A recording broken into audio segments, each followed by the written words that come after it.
오늘 우리에게 주시는 하나님의 말씀 고린도후서 12장 7절 말씀부터 10절까지에 있는 말씀 보도록 합니다. 찾으신 줄 알고 제가 봉독해 올립니다. 12장 7절부터 보겠습니다. 여러 계시를 받은 것이 지극히 크므로 너무 자만하지 않게 하시려고 내 육체의 가시 곧 사탄의 사자를 주셨으니 이는 나를 쳐서 너무 자만하지 않게 하려 하십니다. 이것이 내게서 떠나가게 하기 위하여 내가 3번 주께 간구하였더니 나에게 이르시기를 내 은혜가 네게 족하도다. 이는 내 능력이 약한 데서 온전하여 짐이라 하신지라. 그러므로 도리어 크게 기뻐함으로 나의 여러 약한 것들에 대하여 자랑하리니 이는 그리스도의 능력이 내게 머물게 하려 함이라. 그러므로 내가 그리스도를 위하여 약한 것들과 능욕과 궁핍과 박해와 공고를 기뻐하노니 이는 내가 약한 그때의 강함이라. 아멘. 오늘 이 본문 말씀을 가지고 가시가 있습니까? 라고 하는 제목으로 여러분과 은혜를 나누고 도전을 받고자 합니다. 우리가 잘 아는 꽃, 장미가 있습니다. 장미는 참 아름답지만은 단점이 있죠. 거기에 가시가 있다라고 하는 것입니다. 그래서 장미에 가까이 갈 때에 가시는 늘 조심해야 될 그러한 대상입니다. 가시가 없으면 좋겠는데 그 가시 때문에 아름다운 장미를 보호할 수 있다라고 하는 그러한 장점이 있습니다. 우리 인생도 마찬가지입니다. 모든 사람에게 가시가 있습니다. 겉보기에는 아무 걱정도 근심도 없이 풍요롭게 사는 것 같아 보이는 그런 사람들도 그 속을 세밀히 들여다보면 예외 없이 가시가 있습니다. 우리 인생의 가시는 악조건, 약점, 고난, 질병, 그리고 장애, 핸디캡 등 그 외에도 다양한 모습으로 나타나서 우리 인생을 찔러댑니다. 그 가시만 없으면 인생을 편안히 살 수 있을 텐데 하는 그런 아쉬운 생각이 들기까지 합니다. 그런데 알고 보면 그 가시가 우리 인생에 필요하기 때문에 하나님께서 허락하신 가시라고 하는 것입니다. 그러므로 우리에게 있는 가시에 대해서 긍정적인 태도를 갖는 것이 대단히 중요합니다. 그러면 그 가시가 오히려 우리 인생을 풍성하게 할 수 있다라고 하는 것이죠. 반대로 부정적인 태도를 갖게 되면 그 가시로 인해서 인생이 불행해질 수 있습니다. 그래서 이런 말이 있습니다. 작은 태도의 차이가 큰 결과를 낳는다라고 말합니다. 그렇습니다. 모든 인생에 가시가 있기 마련이지만 그 가시를 대하는 태도에 따라서 얼마든지 우리 인생이 달라질 수 있습니다. 가시 자체가 우리 인생을 망치는 게 아닙니다. 가시에 대한 태도가 인생을 흥하게 할 수도 있고 망하게 할 수도 있습니다. 그러므로 가시가 있다라고 해도 좋은 태도만 우리가 가질 수 있다면 우리 인생에 얼마든지 득이 될 수 있습니다. 그러면 가시에 대해 어떤 태도를 가져야 합니까? 사람들은 3가지 태도로 가시를 대하고 있습니다. 이 시간 그것을 하나하나 살펴보면서 여러분과 같이 은혜를 나누고 그리고 도전을 받고자 합니다. 아무쪼록 인생에 가시가 있을지라도 신앙 안에서 긍정적인 태도를 가짐으로 복되고 아름다운 인생으로 변화되는 우리 모두가 되었으면 합니다. 첫째는 가시 때문에 원망하는 불행한 인생이 있다라고 하는 것입니다. 어떤 사람은 가시 때문에 원망하는 태도로 인생을 살아갑니다. 그러면 그 인생은 반드시 불행해질 수밖에 없습니다. 그러므로 결코 원망에 빠지지 않도록 언제나 조심해야 합니다. 이스라엘 백성들이 출애굽 후에 광야를 통과할 때의 일입니다. 그들은 약속의 땅에 들어가기 전에 40년 동안 광야 생활을 했습니다. 사실 직진 코스를 가게 되면요 넉넉하게 간다 할지라도 한 달이면 충분히 당도할 수 있는 거리입니다. 그런데 왜 하나님께서 그들을 40년 동안 광야길을 걷게 하신 것입니까? 그들의 고질적인 불신앙과 원망 때문입니다. 원망하는 백성들은 축복의 땅 가나안에 들어갈 수 없습니다. 하나님이 허락하지 않기 때문인 것이죠. 그래서 하나님은 그들을 40년 동안 광야 생활을 하도록 그렇게 이끈 것입니다. 그러면서 원망하는 백성들은 광야에서 다 죽었습니다. 오직 원망하지 않았던 여호수아와 갈렙 이 2사람만이 다음 세대 백성들과 함께 가나안 땅에 들어갈 수 있었습니다. 이것의 교훈은 무엇입니까? 고린도전서 10장 10절 말씀해 보니까 그들 가운데 어떤 사람들이 원망하다가 멸망시키는 자에게 멸망하였나니 너희는 그들과 같이 원망하지 말라고 했습니다. 어찌 이스라엘 백성들 뿐이겠습니까? 예나 지금이나 수많은 사람들이 인생에 있는 크고 작은 가시를 보면서 불평하고 원망하고 있습니다. 신세를 한탄합니다. 때로는 열등감에 빠지고 낙심하고 자포자기하고 체념하고 절망하기도 합니다. 이런 사람들은 결국 자기 스스로 인생을 망칠 수밖에 없는 것입니다. 그러므로 고난이 오면 원망 대신 자기 자신의 죄와 허물을 먼저 살펴볼 필요가 있습니다. 그래서 나의 죄된 것이 있다면 주님 앞에 회개해야 합니다. 그리고 고난이 죄와 허물 때문이 아니라고 확신하게 되면은 성숙을 위해 주어진 연단인 줄 알고 시련 중에도 하나님의 주권을 인정하고 감사하는 신앙의 태도를 우리가 가져야 합니다. 우리 믿음의 선배들은 누구보다도 원망할 일이 훨씬 많았지만 그들은 원망을 극복하는 그러한 인생을 살았습니다. 어떻게 그럴 수 있었습니까? 하나님의 절대 주권을 그들은 인정했기 때문입니다. 하나님이 어전히 잘 알아서 하겠습니까? 라고 하는 그러한 마음을 가지고 세상을 살았다라고 하는 것이죠. 그러므로 내 뜻대로 일이 풀리지 않아도 축복의 약속을 의심치 말고 모든 것이 합력하여 선을 이룰 줄로 믿고 기다리는 그러한 자세를 우리가 꼭 가져야 합니다. 그러면 반드시 좋은 날이 오게 되는 것입니다. 미국 9.11 테러 때에 한 성도는 15분 차이로 목숨을 건진 일이 있었습니다. 그는 세계무역센터의 부회장으로 워싱턴에 살았는데 그날 그 장소에서 열리는 중요한 회의에 참석할 예정이었습니다. 너무 중요한 모임이라 밤늦게까지 회의를 준비하고 침실로 가니까는 평소에 몸이 약한 아내가 커피를 마신 후에 잠을 못 자고 뒤척이는 그러한 모습을 보이는 것입니다. 그 모습을 보고 아내에게 나도 커피 끊을 테니 당신도 커피를 끊으라고 짜증을 냈습니다. 다음날 그는 늘 습관처럼 마시던 커피를 마시지 않고 그냥 집을 나섰습니다. 공항에 도착해서 보통 때는 바로 탑승했지만 그날은 커피를 사기 위해서 그는 상점에 들리게 됩니다. 그런데 커피를 기다리는 줄이 너무나도 길어서 짜증을 낼 수밖에 없었습니다. 대신 그는 얼음을 채운 딸기 주스를 사서 마셨습니다. 그리고 뉴욕 공항에 예정대로 8시에 도착했습니다. 그리고 평소 같으면 바로 차를 탔지만 바로 전에 마신 딸기 주스 때문인지 속이 뒤틀리는 것입니다. 결국은 화장실에 가게 되었고 거기서 15분을 지체하고 말았습니다. 그리고 차를 타고 세계무역센터에 접근하면서 한 임원에게 15분 늦겠다라고 전화를 했습니다. 바로 그때 통화 중이던 임원이 불이다, 여길 나가야 한다라고 소리 지르면서 급히 전화를 끊는 것이었습니다. 무슨 일인가 싶어 잠시 위를 올려다 보니까 바로 그때 머리 위로 한 대 여객기가 전 성령으로 달려오면서 세계무역센터의 두 번째 건물을 정면으로 들이받는 것이었습니다. 그런데 비행기가 돌진한 장소가 바로 자신이 회의에 참석하려던 바로 그 장소였습니다. 만약 그때 그가 15분을 지체하지 않았다면 그는 영락없이 비참하게 죽었을 것입니다. 결국 아내가 뒤척인 것, 공항에서 커피 줄이 긴 것, 그리고 딸기 주스를 먹고 설사한 것이 그 순간에는 짜증난 일이었지만은 나중에 보니까 하나님께서 살려주려고 그 순간이 있게 하셨다라고 하는 것을 비로소 깨닫게 되었습니다.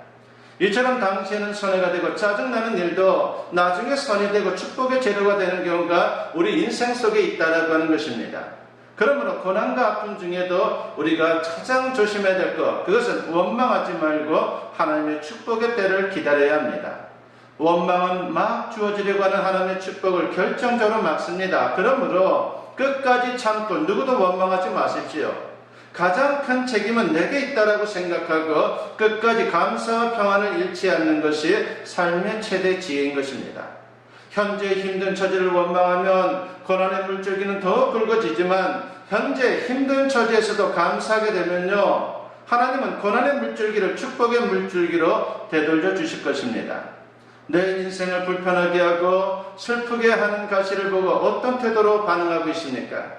혹시 신세 타령이나 하고 불평만 하고 있는 것은 아닙니까? 만일 그렇다면 내 인생이 불행한 것은 그 가시 때문이 아니라 나 자신의 불신앙적이고 부정적인 태도 때문이다라고 하는 것을 알아야 합니다. 부디 저와 여러분은 설사 가시가 있더라도 그 가시 때문에 불평하거나 원망하지 않는 그러한 하나님의 사람들이 되었으면 합니다.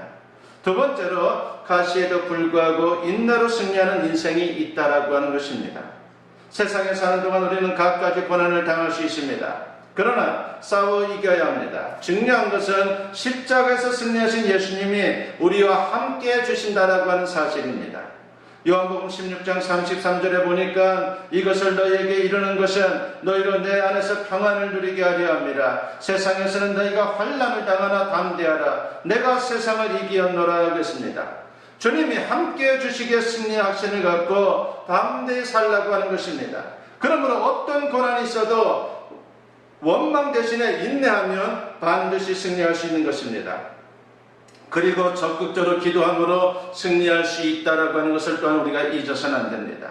로마서 12장 12절에서 사도 바울은 이런 말씀을 하죠. 소망 중에 즐거워하며 환난 중에 참으며 기도에 항상 힘쓰며라고 했습니다.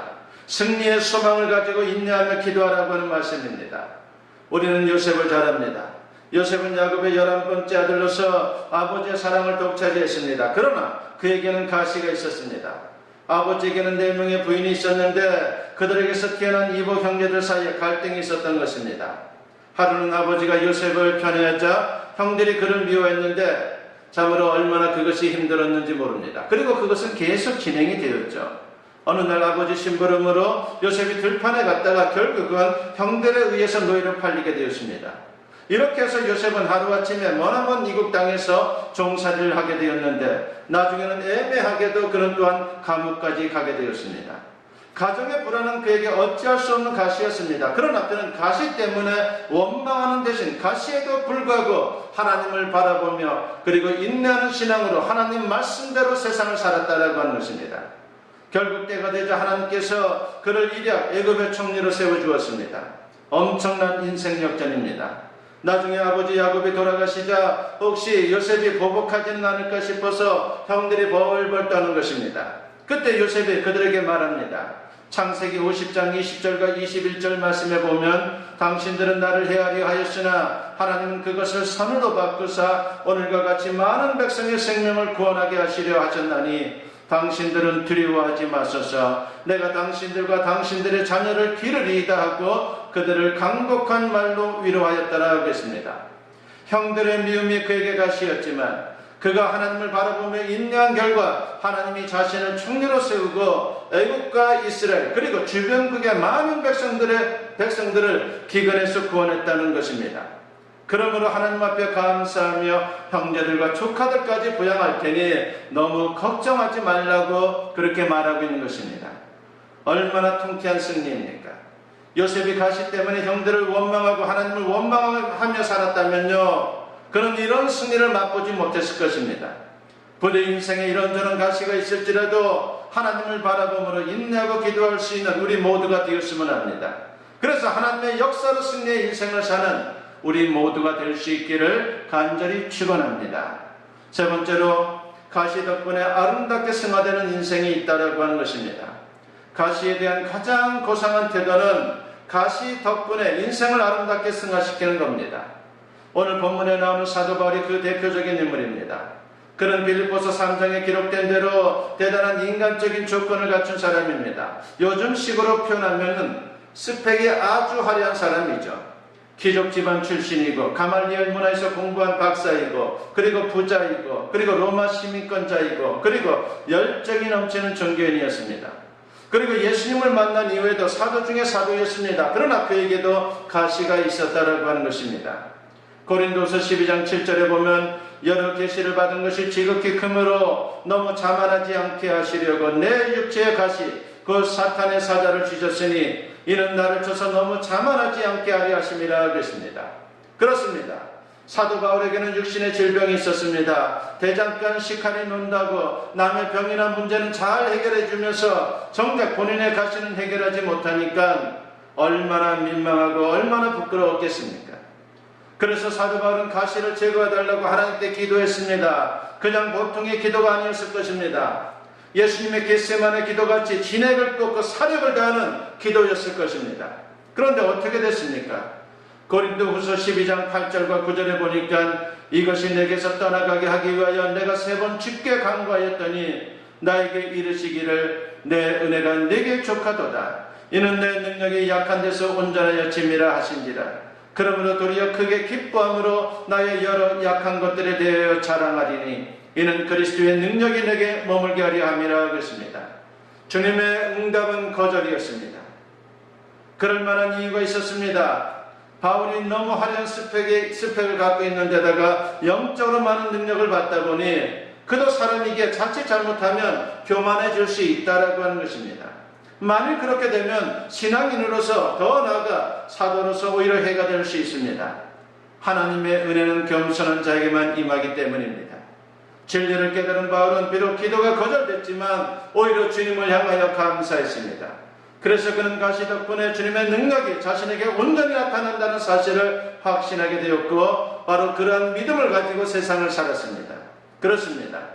우리가 가시에도 불구하고 승리할 수 있지만 때로는 하나님이 그 가시를 끝까지 제거해 주지 않을 경우도 있습니다. 그러나 그때는 가시가 제거되지 않는 이유를 우리가 깨우쳐야 한다라고 하는 것이죠. 그리고 우리가 기도하면 주님께서 그 사실을 깨닫게 하도록 은혜를 베풀게 되는 것입니다. 이런 사실을 시편 기자도 고백합니다. 시편 119편 71절에 보니까 고난당한 것이 내게 유익이라 이로 말미암아 내가 주의 율례들을 배우게 되었나이다 라고 했습니다. 이 진리를 확실히 깨달은 바울은 이제 기쁜 마음으로 당당하게 외칩니다. 고린도후서 12장 10절 말씀을 보면 그러므로 내가 그리스도를 위하여 약한 것들과 능욕과 궁핍과 박해와 공고를 기뻐하노니 이는 내가 약한 그때의 강함이라고 했습니다. 가시 덕분에 자신의 약함을 겸손히 인정할 수 있고 바로 그때 하나님의 능력으로 강해질 수 있다라고 하는 것입니다. 그러므로 가시가 제거되지 않아도 감사하고 기뻐할 수 있는 그런 인생을 살았습니다. 바울에게 있어서 가시는 마치 안전장치와도 같은 것이었습니다. 이게 바로 가시 덕분에라고 고백하는 태도입니다. 어떤 성도의 고백입니다. 그는 병들기 전에는 하나님을 무시하고 하나님을 믿지도 않았습니다. 모든 게 잘 될 때는 하나님께 관심을 두지도 않았습니다. 오히려 믿는 사람들을 욕하고 조롱했습니다. 그러나 발병 후에 인생이 아무것도 아니다라고 하는 것을 깨닫게 되었고 마침내 하나님 앞에 나와 무릎을 꿇게 되었습니다. 예수님을 믿고 구원받게 되니까 병이 나오면 좋고 안 나도 괜찮다라고 하는 그러한 여유로운 마음까지 생겼습니다. 그 정도의 신앙이 생기니까 병 걸린 게 오히려 큰 축복이었다라고 간증할 수 있게 되었습니다. 그러므로 저와 여러분도 인생의 가시가 있을 때 그 가운데 겸손을 배울 수 있기를 바랍니다. 그래서 하나님 앞에 겸손히 무릎을 꿇고 말씀에 귀 기울이고 기도할 수 있기를 바랍니다. 그럴 때 하나님께서 더 큰 은혜를 우리에게 베풀게 되는 것이고 그리고 크게 축복해 주신다라고 하는 것을 분명히 믿어야 합니다. 여러분은 지금 어떤 가시를 갖고 있습니까? 그게 어떤 것이든 문제가 아닙니다. 그것을 대하는 우리의 태도가 문제입니다. 과연 어떤 태도를 갖고 계십니까? 가시 때문에 원망하면 평생 불행해지는 것입니다. 가시에도 불구하고 인내하고 기도하면 승리할 수 있습니다. 그런데 아무리 기도하고 애를 써도 가시가 제거되지 않으면 오히려 가시 덕분에 더 큰 하나님의 은혜를 체험하고 승리할 수 있다라고 하는 것을 우리는 마음에 새겨야 합니다. 아무쪼록 가시에도 불구하고 승리할 뿐만 아니라 더 나아가 가시 덕분에 존귀한 인생으로 쓰임받을 수 있는 저와 여러분 모두 될 수 있기를 주님의 이름으로 간절히 축원합니다. 기도드립니다. 사랑과 은혜가 충만하신 아버지 하나님 감사합니다. 인생을 살면서 이런저런 가시가 있는 것이 우리의 현실입니다. 가시를 겪으면서 원망하지 않게 하시고 불평하지 않게 하여 주시옵소서. 가시 앞에서 우리가 더욱더 믿음으로 우리의 신앙을 돌아보게 하시고 아버지의 인내하는 가운데에 기도하는 가운데에 그 가시를 극복할 뿐만 아니라 또한 가시 덕분에 더 존귀한 인생을 살아갈 수 있는 하나님의 사람들로 거듭나게 하여 주시옵소서. 감사드리옵고 예수님의 이름으로 기도드리옵나이다. 아멘. 이제는 우리 주 예수 그리스도의 은혜와 아버지 하나님의 무궁하신 사랑하심과 성령의 감화감동 역사 충만하심이 오늘 주님께 예배로 영광 돌리며 선포된 말씀과 같이 인생의 가시 앞에서도 가시 덕분에 존귀한 자로 쓰임받을 것을 믿고 세상을 향하는 주님의 사랑하는 자녀들 위해 지금으로부터 영원토록 함께 하시기를 간절히 축원하옵나이다. 아멘.